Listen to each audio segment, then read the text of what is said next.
Hey, what's going on with everybody, man? My name's Riley. If it's your first time seeing my picture on YouTube, go subscribe my channel and leave a like on this video.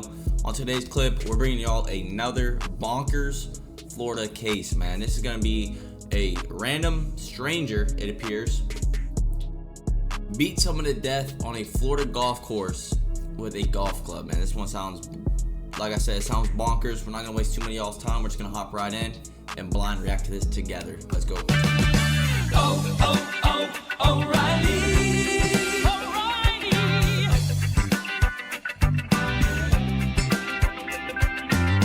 Alright, y'all, for more of this clip, make sure you're comfortable, grab something to snack on and something to sip, and let's enjoy this video together. This appears to be a random act of violence. A sunny day on a Florida golf course ends in a terrible tragedy. A Florida man now accused of murdering a beloved local golfer with his own golf clubs in a horrific and random attack.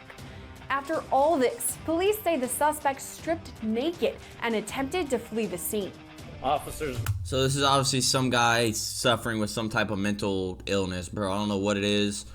Honestly, I don't know why he also has the elf ears, man. Look at this dude's ears. Like, this one right here looks a little. This one looks wild, bro. That ear looks fucking wild, dude. Located an unclothed white male who began eluding officers by running into the wood line. It all happened on the afternoon of Monday, November 25th at the Sandhill Crane Golf Club in Palm Beach Gardens, Florida. Police say 36-year-old Junior Beauchamp allegedly killed 65-year-old Brian Hiltebeitel in a shocking act of violence that came out of nowhere.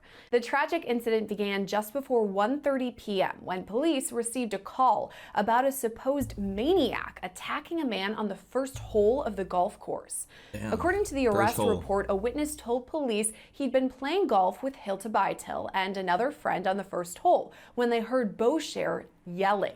According to the witness, Hiltebeitel tried to back away from Beauchamp, who was swinging at him with a golf club. The witnesses even said Hiltebeitel was yelling, "He's trying to kill me."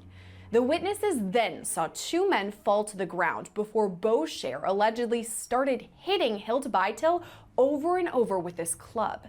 Beauchamp then chased him toward a pond, striking him multiple times in the head. Wow. Once they reached the water, police say Beauchamp jumped on top of Hiltebeitel and choked him.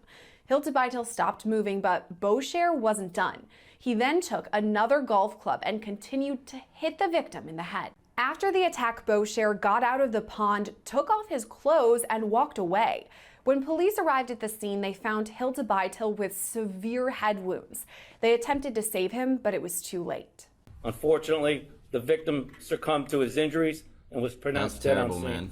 Investigators.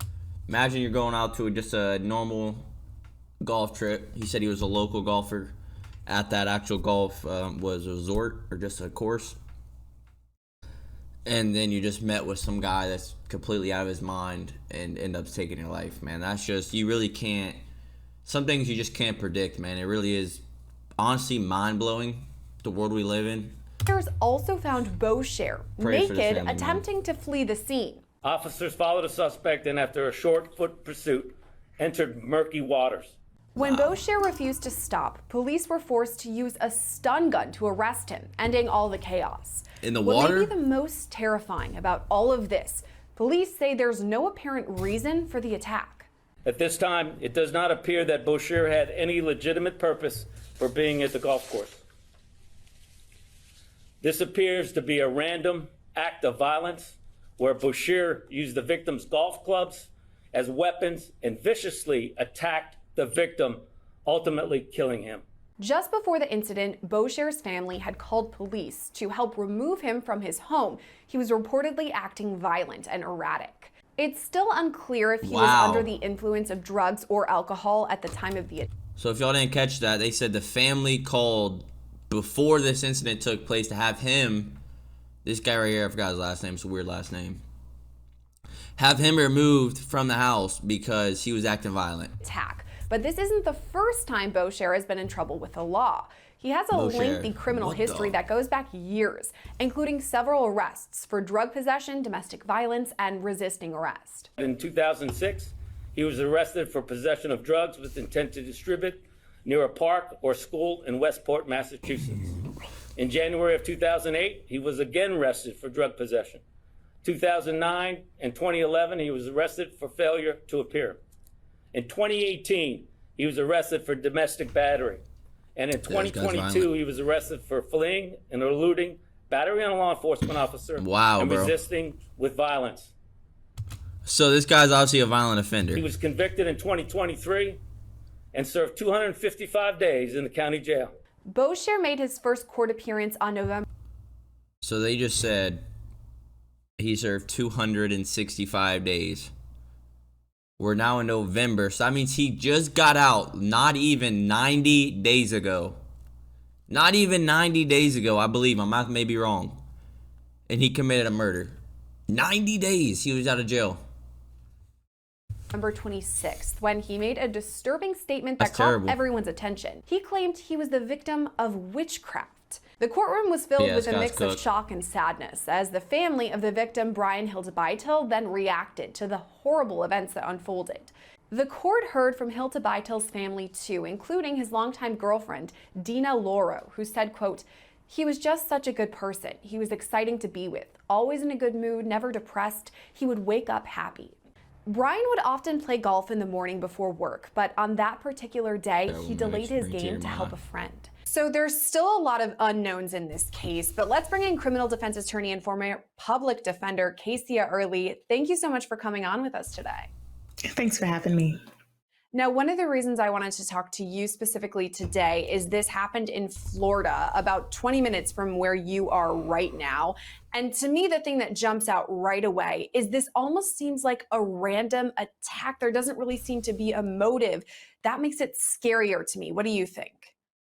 I certainly agree. And that's why I wanted to do more research to find out, was there a connection? Were they former golf buddies and passing? But the more I dig into this case, the more I realize that not only was there not a connection, but this just seemed like a random act, which, like you said, it makes it scary because where are you safe? Not even on a golf course where most people go to relax, unwind, and take their mind off of the worries and pressures of this world. And then you have this attack. So what really motivated him and triggered him still remains unknown. Another aspect of all this is it happened in broad daylight. As you said, there are people on the golf course. There are witnesses out there who can testify to what exactly happened. Does that give us any insight into the mind of the defendant? Maybe that he wasn't thinking about all of this, that it could easily be reported on? Well, oftentimes the clients that I have as a criminal defense attorney, it's in the heat of the moment, the act of passion, where they don't take time to really think about their actions. And this may be the case. We don't know what triggered him. We don't know what set him off.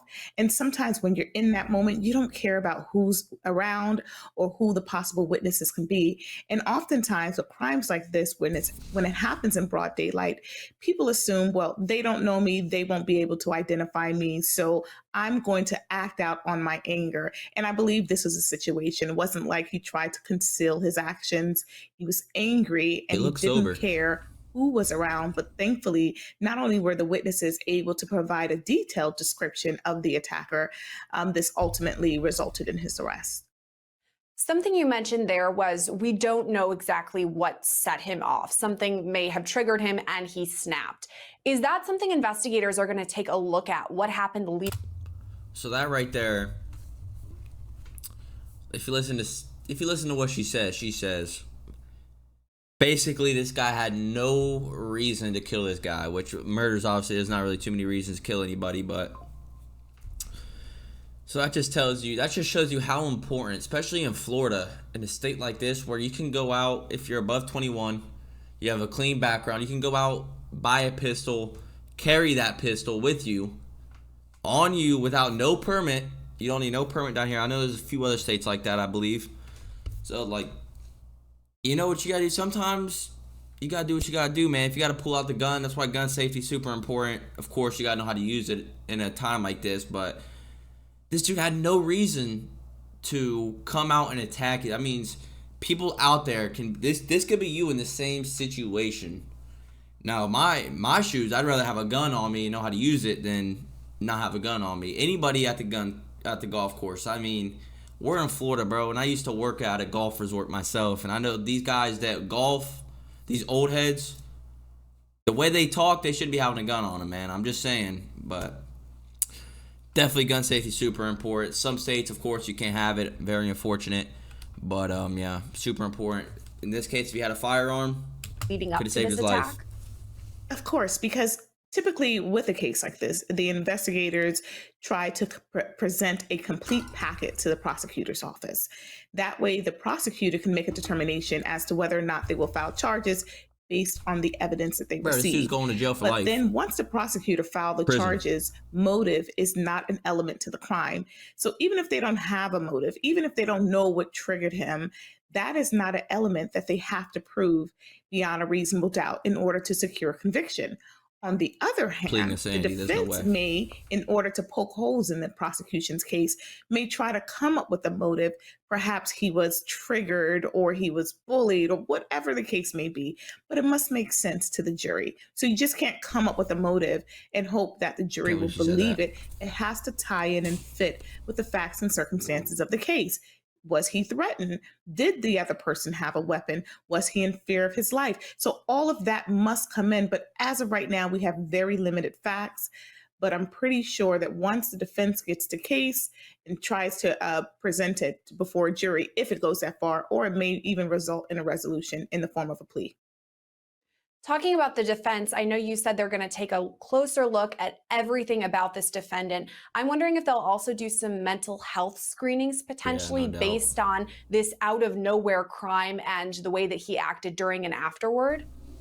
Mental health is very important. So typically when I have a case that seems out of the ordinary, especially like this one, I usually like to dig deeper. I talk to the families in addition to my client and try to find out, is there some mental health issues?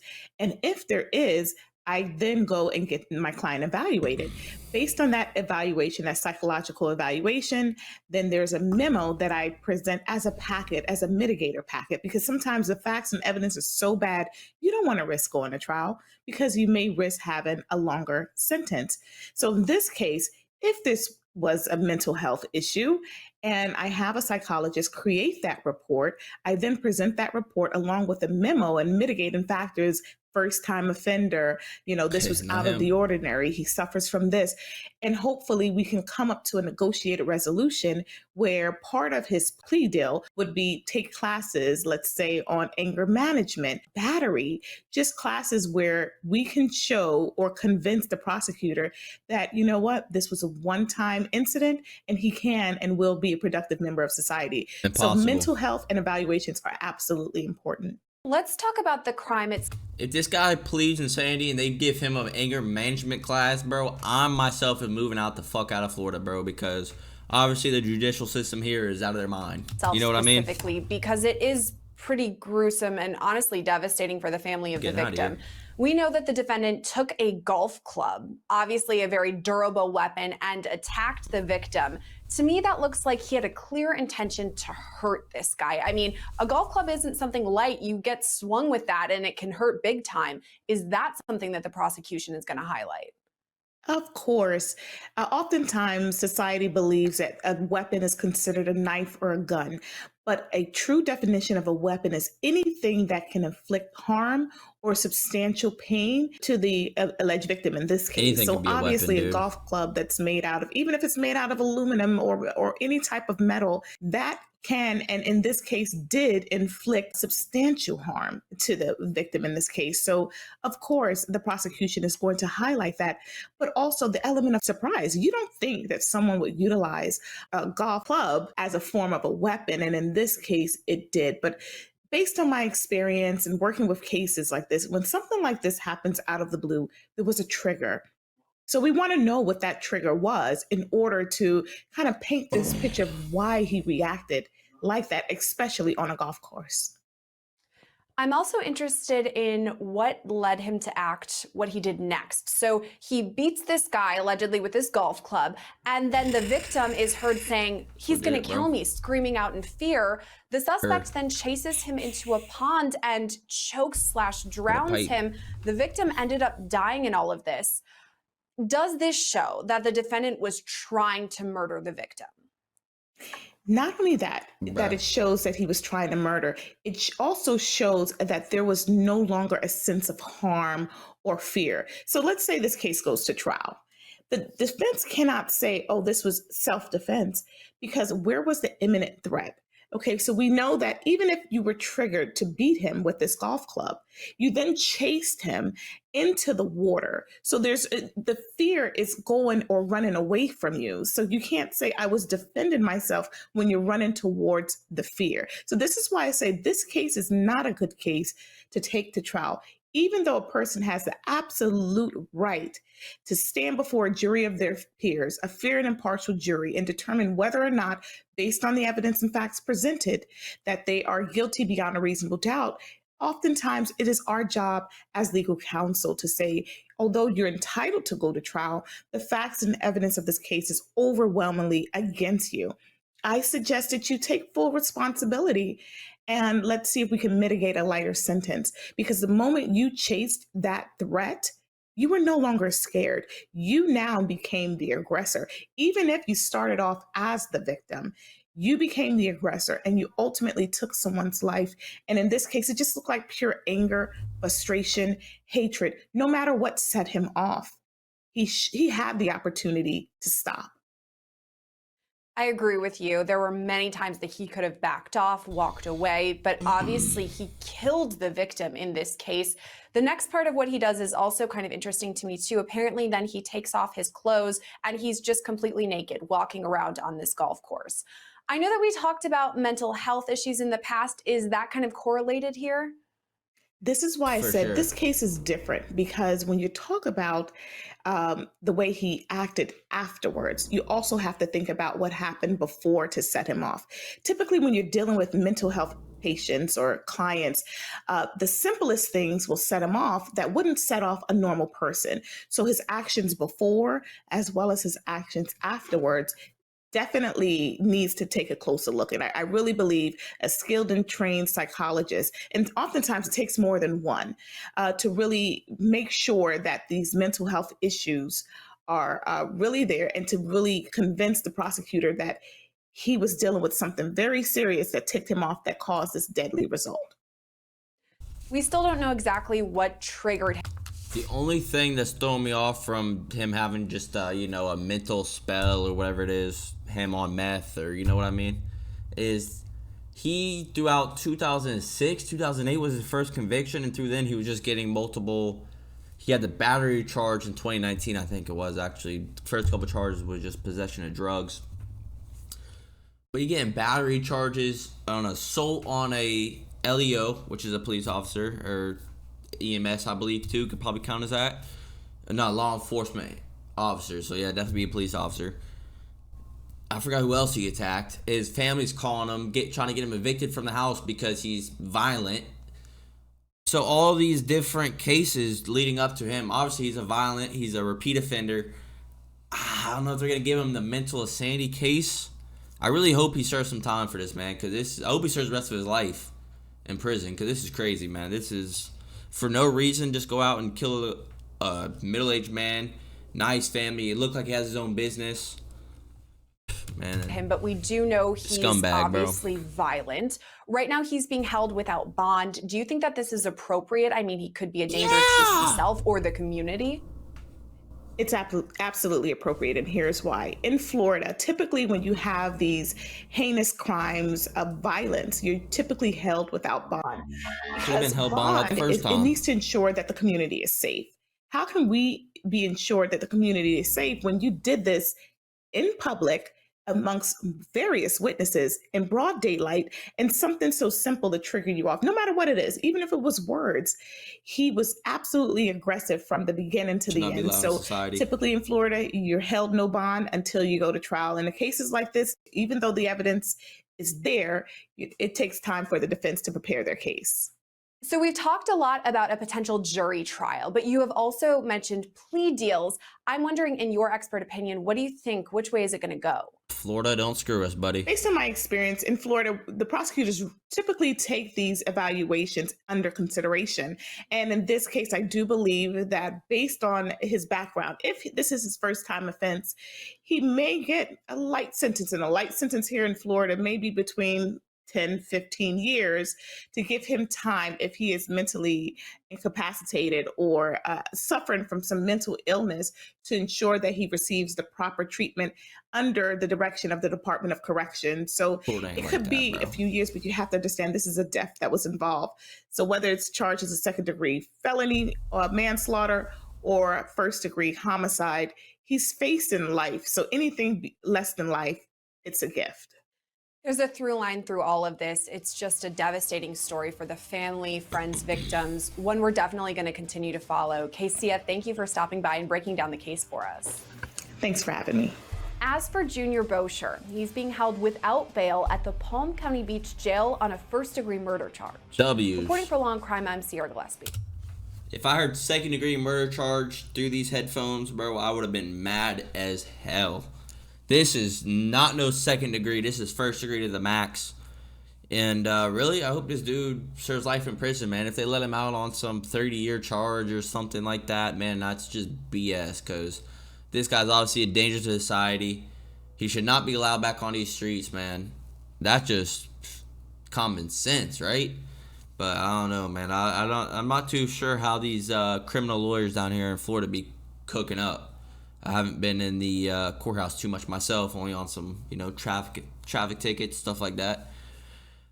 But other than that, what's y'all's thoughts and comments on this video? I'm going to be answering every single comment left on this video. So y'all go down there, put your 2 cents down below, and I might make it 4 cents if I come back. I'm definitely going to be replying to every single comment. But, some people down there be a little hurtful in them comments, so I got to come back and smack them on top of the head, teach them something right. Other than that, y'all, we're going to roll this outro. Let's go. Alright, y'all, we're going to wrap this one up right here. If you enjoy this type of content, I'm going to link a playlist right here in the video. It's going to have all the reactions on there for y'all to check out. We'll be dropping 5 videos a week here on the channel, so make sure you go down there, smash that little notification bell. Make sure it does that little dance when you hit it, just so you know you're really locked in. Other than that, y'all, like I said, drop your comments on this video. I'll be reacting to every single comment. Appreciate all the support recently we've been having on the channel, man. We are on the grind to that 10K subscriber mark, man. I'll be here for 5 years if it takes me that long to get that 10K subscribers for y'all. We at 1,200 right now, so I do appreciate y'all giving me the extra 200 past 1,000, man. That means a lot, and that honestly gives me the motivation to keep pumping out these videos for y'all. So if y'all made it to this far in the video, man, I appreciate y'all so much. Drop a number 3 so I know you have made it to the end of this video, and one of y'all might just get a shout out. Other than that, we'll catch y'all on the next one. Appreciate y'all tuning in. Peace.